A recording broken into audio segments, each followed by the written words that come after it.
Good morning and salam sejahtera to everyone. My name is Chok, and today I will be presenting on my legal research, which is also known as final year project for my Bachelor in Law and Commerce degree. My research is titled as Proposing Restorative Justice Towards Rape Victim and Offender in Malaysia.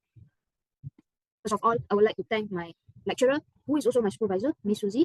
And without further ado, let's go to the introduction. For the abstract, the general idea of this paper is that restorative justice involves facilitating dialogue between victims, offenders, and affected parties to address the suffering created by the crime. What is restorative justice actually? It is generally perceived as unfavorable when it comes to dealing with sexual violence situations due to the concerns about victimization, re-traumatization, and power dynamics which happens during the restorative justice. Meaning to say, in public, people tend to view restorative justice practice as a more lenient and also a more less harsh compared to the punitive system that we practice currently in Malaysian justice system. So when it comes to rape case, it is quite hard for people to understand that restorative justice can actually be practiced in Malaysia. Restorative justice for sexual violence requires victim and survivor-led processes and specialized training for practitioners, considering the fact that sexual violence such as rape and sexual assault is not a light offense. It is a serious crime which requires an expert to handle when it comes to conducting a restorative justice practice in our country.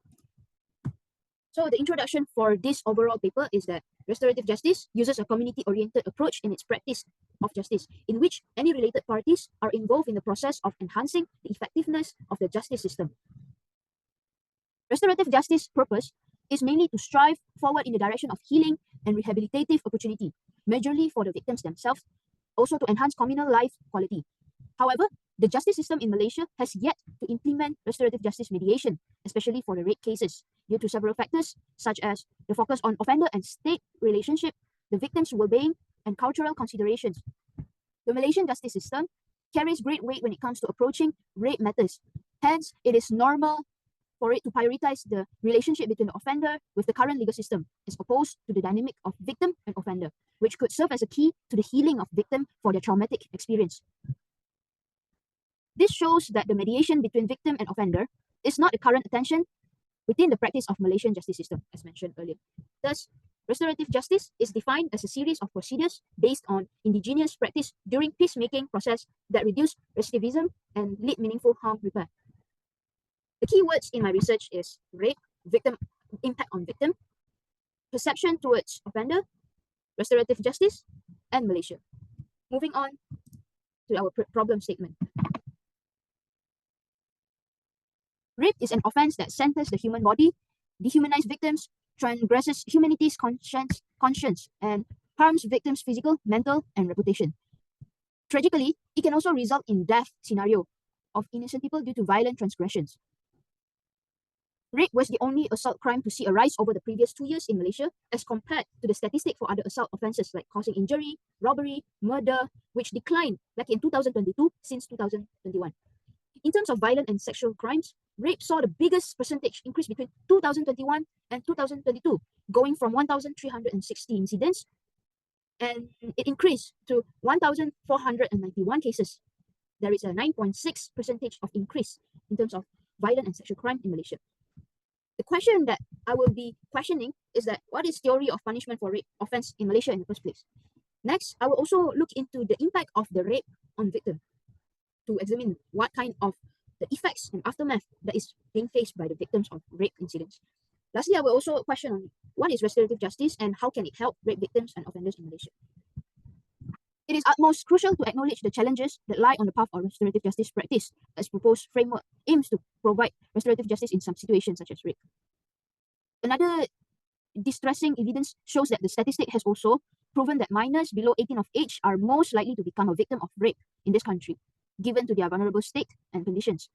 Hence, sexual crimes involving victims who are under 18 years old showed a consistent yearly increase from 2020 and 2022, with a total increase of 10.4% throughout the time. Rape accounted for the highest number of sexual offences reported between 2020 and 2022, with over 1,000 incidents reported worldwide. Moving on to my research objective, which later on will be my chapterization for this research. The first RO is I wanted to study the theory of punishment, particularly on rape offense in Malaysia. Next, I will also look into the impact of rape towards the victims. And lastly, I will also wanted to propose restorative justice towards rape victim and offender in Malaysia. Moving on is the scope of my research. My study aims to safeguard the rape victims and working on reintegration of rape offenders in Malaysia. This is due to the stigma, and also after the incidents of rape, after the rapist was convicted and being sent to jail, we often see them as a disgusting individual who does not deserve to come back to the community life. This question has been bothering me and has been disturbing me for the longest time of my life. So when I decided to take this research topic and to work on this topic, it is actually quite hard for me to understand and to put myself in a position where I can actually evaluate and think on behalf of the rape victims and also the offenders, both parties, because this is actually a sensitive issue, which I also have taken a lot of measures and considerations to avoid biasness in my research. The protection of both parties are crucial for several reasons in this research, which includes to restore the victim's welfare and mental, the sustenance of livelihoods aftermath of the rape, the empowerment of rape victims, and to foster the practice of restorative justice in Malaysia. There is a significance in my studies, and this research shows several significance. Firstly, in Malaysia, rape is generally considered a serious crime, and severity of the offense, because the circumstances surrounding the assault and the victim's age all influence the potential penalty. With the proposal of restorative justice, this paper might help in offering a path for healing through dialogue, apologies, and potential amends from the offender. Because we find that some of the offenders in rape cases, they wanted to make amends and they wanted to redeem themselves by showing actions and to allow the victims to find their closures. Unlike punitive measures, restorative justice may also encourage rehabilitation by fostering accountability and understanding of the impact on the rape for the victims and the offender. Mainly for the offender, because they wanted to take accountability and to move on from their tragic and disgusting past, or what they say, their black history, their crime in the past, and to move on to turn to a newer leaf. This is known as a strength of restorative justice, as it helps to reduce recidivism rate, which is the important key of our research. Not only that, restorative justice aims on restorations. Hence, it could also be an effort to work on reintegration of ex-offender into the society, allowing them to return to healthy communal life. As Malaysia's cultural landscape might benefit from exploring this type of theory of punishment, which is restorative justice, which can incorporate community elders or respected figures to facilitate dialogue and conciliation conference, potentially aligning with traditional dispute resolution practice. For example, Malaysia has a jail imprisonment term for every crimes that exists. So not only that I suggest there is a punishment for rape crime, but also it must be followed by restorative justice practice. So it goes hand in hand, instead of mainly focusing on the restorative justice and forgetting the punitive measures. With that being said, the Malaysian justice system could lessen the previous backlog cases, because as we know, and as is showed by the evidence and figures of our data, there are a lot of unreported cases in Malaysia when it comes to rape matters.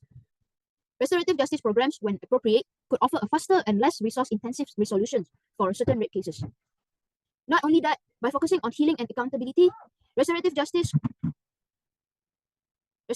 could improve public perceptions and foster their confidence in justice system ability to address complex crimes. This research shows a contribution to a growing body of knowledge on RJ in Malaysia, specifically regarding its applicability in sensitive cases like rape. This exploration could pave the way for pilot programs and legal reforms, offering a more holistic approach to handling rape crisis.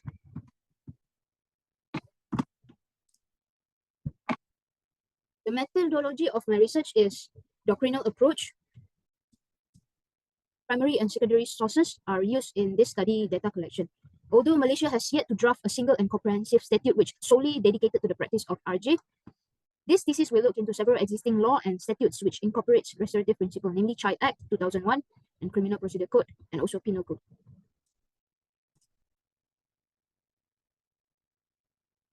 Moving on is our literature review. Based on the journal, the writer explores the correlation between victim-offender communication and sanction from the victim's viewpoint. However, there is no inclusion or exploration on the long-term effects of victim-offender communication on victims' perceptions and mental health. Next, the writer provides valuable input that can be utilized by clinicians and practitioners to create safer, liberating, and healing process for survivors. This writer explored the healing processes of survivors of gender-based violence through stories that were shared by survivors. The study focuses on American women's healing goals and desired outcomes, aiming to identify challenges and methods in the trauma healing process.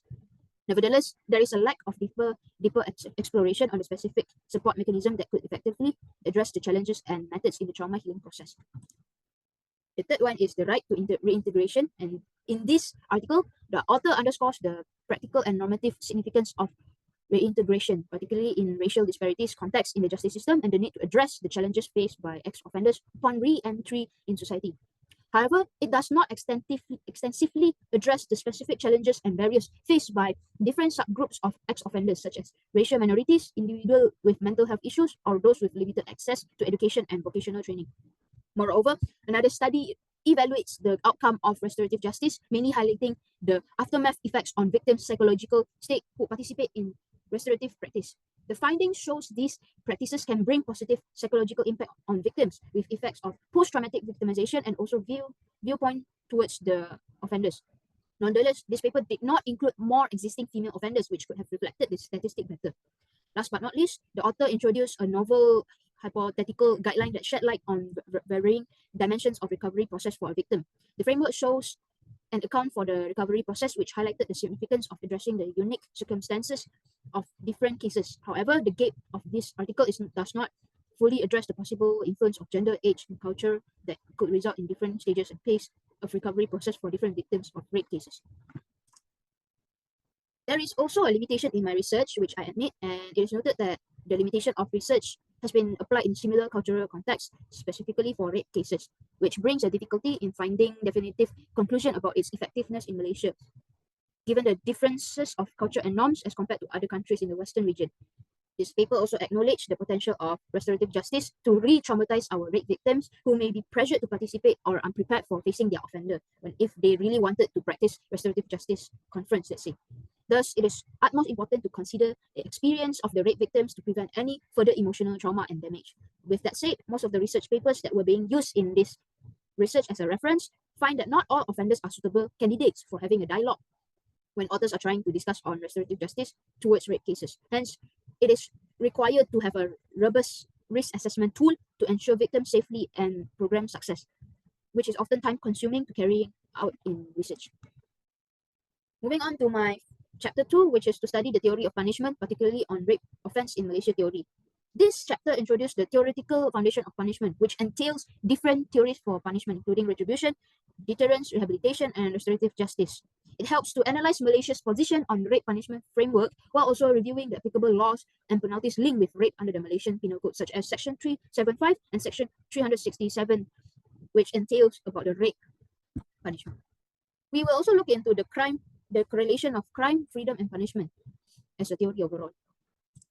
Moving on is my chapter 3, which is the impact of rape towards the victim, where I studied on the impact and the aftermath effect, which also entails on this research. There are also factors that is worth mentioning in this paper, which is why most rape cases are left unreported. And this is due to my finding, this is due to patriarchy system and the existing social stigma and victim blaming attitude. Next, I will also look into the deteriorating effects on rape victims and the correlation between impact of chronic immobility, physical hurt, emotional and psychological turmoil on rape victims. Moving on is my chapter 4, which is to propose restorative justice towards rape victim and offender in Malaysia. Restorative justice incorporates various ways of practice which aim to resolve a conflict that was caused by the crime. In this process, communication is the key, and communication between the affected parties and offending party is the solution which allows both parties, be it the affected and the responsible party, to discuss the situation and to share how it affected them and decide how to move forward with making amends. In many nations, the option of restorative justice is becoming more and more prevalent as a means of addressing crimes and other wrongs. Programs for restorative justice were initially created for crime like robbery and assault, but they have also offered for sexual and familial violence for a number of years, even though it is less frequent. This chapter will look into the Victim Offender Reconciliation Program, VOD, and also its challenges of the implementation of VOD in Malaysia.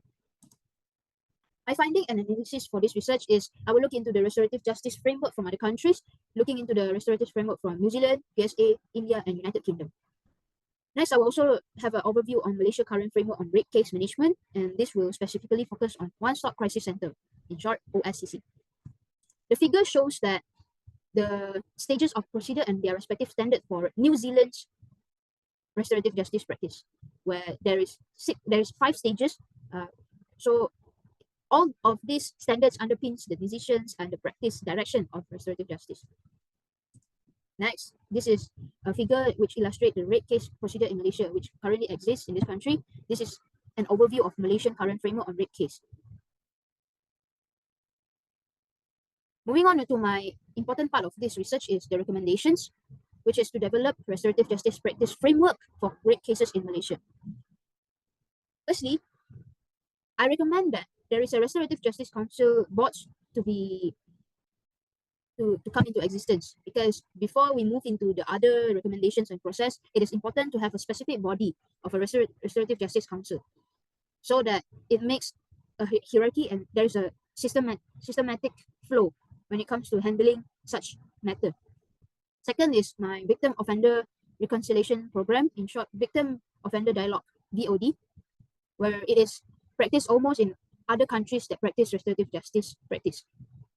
Thirdly is the restorative family group conferencing, where this is a bigger conference in the hall to discuss on the victim and offender situation. Number 4 is restorative justice community service, where offenders tend to make amends by involving themselves in a community work. Lastly is apology bank. This method is useful when it comes to victims not being able to bring themselves to meet their offenders, or maybe their offenders are serving the jail imprisonment term in the jail, so the victim can come forward to write letters and have some video conferencing, so their apology and their communication can be conducted in a safe distance, in case the rape victims they hesitate to have a face-to-face option. Lastly is the conclusion part. The effort on developing restorative justice is a significant field of research which deserves to be studied truly, as it is challenging stigmas from all corners, be it from the viewpoint of rape victims themselves, their family members within the society, or the rape offender themselves. Hence, it is also time that Malaysia to stop treating sexual violence as merely a woman's issue only, since majority of the sexual violence against women and men is perpetrated by men. And yet, their voices are underrepresented in this discussion.